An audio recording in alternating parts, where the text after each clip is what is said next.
rich influencers go to Walmart for the first time because they saw Charlie D'Amelio go to Walmart and they're like, wait, what's Walmart? Is it like a new bougie store? Wait, what is this comment section? I've never been to a Walmart. Rich influencers have finally discovered Walmart and they're so surprised that it exists. Like, wow, they sell things here? I might come again in a few years. It looks fun, you know? Like, this is where poor people shop? Wow. No wonder why it smells here. So I found a clip of a Walmart employee who was working where they shop. Pop Charlie and Dexy D'Amelio pull up to the Walmart you work at. Look at this. Look at them walking around explaining there's a bunch of influencers and you can see they're also taking pictures. Guys, look! We're in Walmart. Oh my god, wait, look at this. They're taking pictures of them just being at Walmart.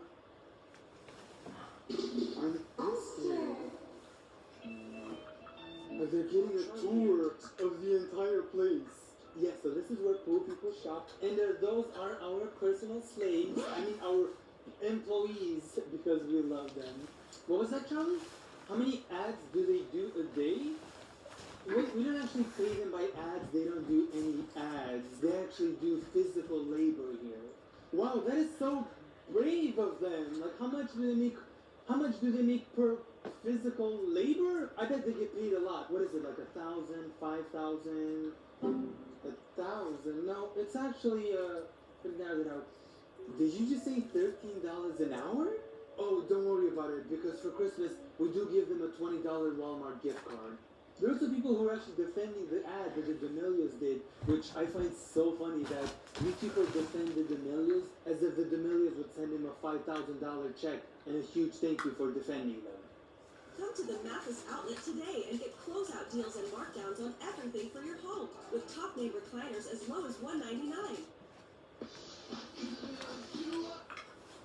I do not understand. Like, I'm pretty sure you guys know exactly what I'm talking about if you read the comments. Bro, like, these motherfuckers are mad because she's fake working at Walmart. Yeah. Like, if this doesn't scream fucking entitlement, bro. To them or to...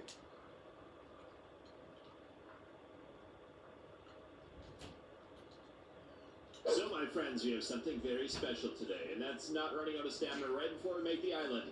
But our objective today is to make the most powerful pal in all of Palworld, and we have to find a Shadowbeak to be able to do that. Shadowbeak, is that what they're called? Shadowbeak. Yeah, but you guys have said that this guy with his modified DNA can become the most powerful pal in the game. Oh, also criminal activity is underway. And this fella only spawns on this island, and he's kind of rare, so we have to get a few of them first. Also, there's some elites. Kind of had the idea of capturing every human as a video too. A, B, B, B, B. Chocolate is one of the most popular foods on the planet, but did you know it all comes from this weird-looking fruit shaped like a dinosaur egg? In this video, I'll take you from farm to factory to show you how chocolate is made, and at the end, we'll use all the chocolate you'll see in this video to attempt the Guinness World Record for the world's largest chocolate bar. And it all starts with the cacao tree. This right here is where it all begins. This little flower here will eventually grow into a pod, which will eventually grow into something slightly bigger, then even bigger, and then finally into something like this. So yes, technically, chocolate does grow on trees. So now that you have some context on where cacao comes from, I'm going to introduce you to a really close friend of mine, who I call the modern-day Willy Wonka. He's a little crazy, but he knows more about chocolate than anyone on this planet. Hey, what's up? What's that? You come to see some cacao? I'm ready for chocolate, baby. Let's go sit. So these guys have already picked a bunch of pods for us to look at. Oh my gosh! Cacao really kind of does look like a big ice cream cone. The seeds can come right off of the cacao pod like that. This is all going to be opened up now so they can take the seeds out. There's no machine. All the chocolate that we eat is harvested by hand. For the world record that we're going to attempt later in this video, we need 250,000 cacao pods. So this is just the start. So you can eat this right now.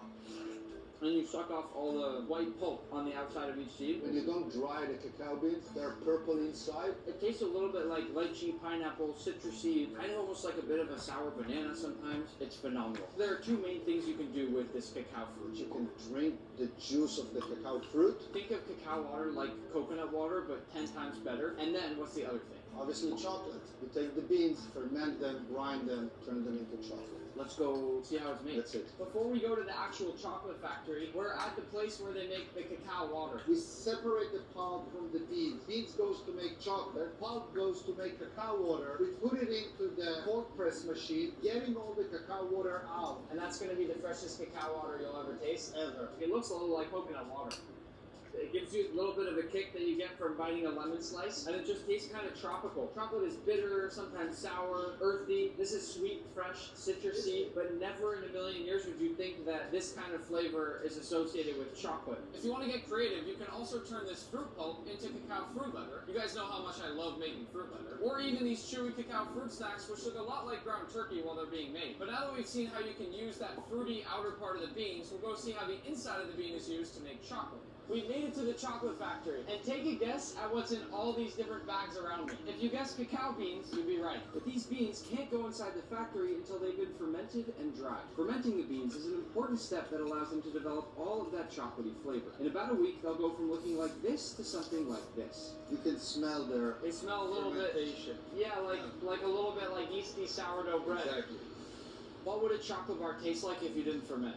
Very bland, flat, probably just bitter, boring, nothing like interesting. And then you take this to the drying process. Once all the cacao is laid out to dry, it just sits here in the hot Ecuadorian sun. And there's so much of it that I could literally make a chocolate snow angel. All these seeds that are drying here, they flip them over every 15 to 30 minutes to make sure that they're constantly being moved and that new ones are in the sun to dry. And we haven't made chocolate yet, but it's already starting to smell like chocolate. So once the seeds are nice and dry, they're all broken open like this. And on the inside, you get what looks a lot like a dinosaur egg. But if you actually break all this apart in your hand and crumble it up a little bit, those are cacao nibs. People put them on things like smoothie bowls all the time. But if you grind these together into a paste, sort of like if you grind peanuts, it makes this sort of chocolate paste, which we're going to go see now. Welcome to the Hershey's Chocolate Factory. This is about as close as you're ever going to get to real-life Willy Wonka. You can see here that they have this huge hose with perfectly smooth chocolate paste. But just moments ago, that chocolate paste was in the form of these cacao nibs. So this liquid chocolate paste can literally be turned into anything now. Correct. Right?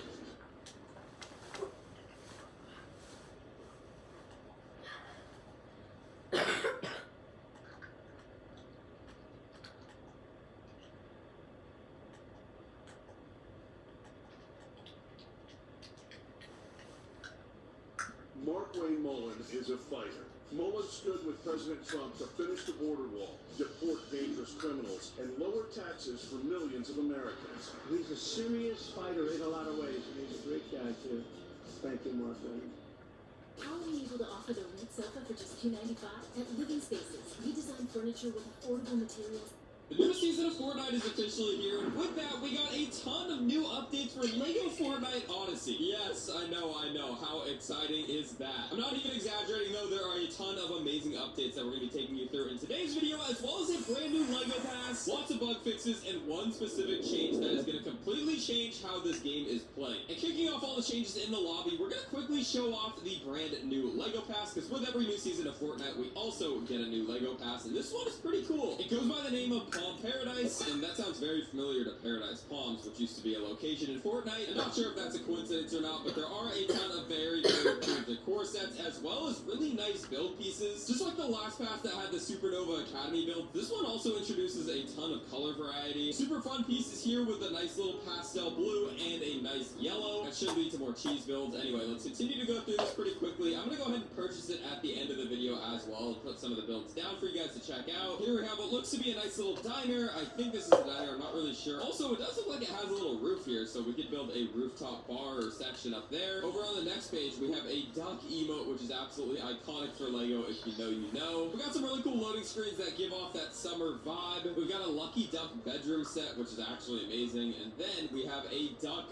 build. No way! Okay, this is actually really cool too. It's literally a building in the shape of a duck. You even have the eyes right there. That's amazing. amazing. I actually love that. Also, I'm noticing here that we have these nice little planters with trees growing out of them. There's not a whole lot of trees you can put down in this game, so that's a really nice build piece. And I'm super excited to see what that costs to build, because I might be putting those everywhere just to add some greenery to my world. Anyway, moving on to the last page, we got even more decor. Feel free to pause if you'd like, but the last build that we get is going to be Sunshine Sands. This is a 3-story, absolutely ginormous building. I'm not sure if this is supposed to be like a little apartment building, whether it's supposed to be like a movie theater. I'm not too sure. Either way, it looks incredible, and it also has, again, another rooftop area with a nice little shading area. And then we have these trees, but instead of them being green, they are purple and blue. And I said I'd wait until the end of the video to purchase the pass, but you know what? I'm feeling like I need to buy it right now. So I'm going to go over to the shop, make sure I'm using code Kaz, and you guys should too if you're buying anything from the new LEGO Pass or the item shop. It really helps me out, and I love everyone that uses my code. Anyway, we're going to go ahead and purchase this, and then we're going to get into game and talk about all the updates. So bang,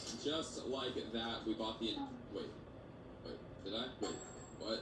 Hello? Did I do it? Oh, I did. Okay, cool. That was awkward. I got a weird error message. But we now have everything from the new LEGO Pass, and we're going to jump into game and show you all the amazing new gameplay updates they have for us. But guys, if you're watching this video when it comes out, on screen here, you're seeing a tweet from LEGO Fortnite status, just in case you're getting any freezing or getting kicked back to the lobby. They are aware of the issue, and they are working on it, so hopefully by the time you watch this, it's already fixed. But for me, you might see some freezing and stuttering in this video, and you can just ignore it for now. Anyway, one of the first big changes in this update is going to be vertical nudging. And if you don't know what that is, obviously, as we build things now, you would know that you can nudge things forwards and backwards and also side to side, just like you're seeing here. And depending on whether you're on keyboard or mouse, it's either going to be the buttons on your controller or your arrow keys. And if you notice on the bottom middle of the screen, there's a brand new option there to switch the plane. And when you press that button, you can see that now you can move things vertically. So completely up or completely down or side to side, obviously, as well. Now, of course, with something like a grill, that's not going to be super useful because you can't put a grill floating in the sky. But for some of those longer builds and something with a little more verticality to it, it's going to be absolutely game-changing. So, for example, let's go ahead and just take something like a post here. And as you can see, you used to be able to move it like this. But now, say you want to throw this thing further into the ground, you can do just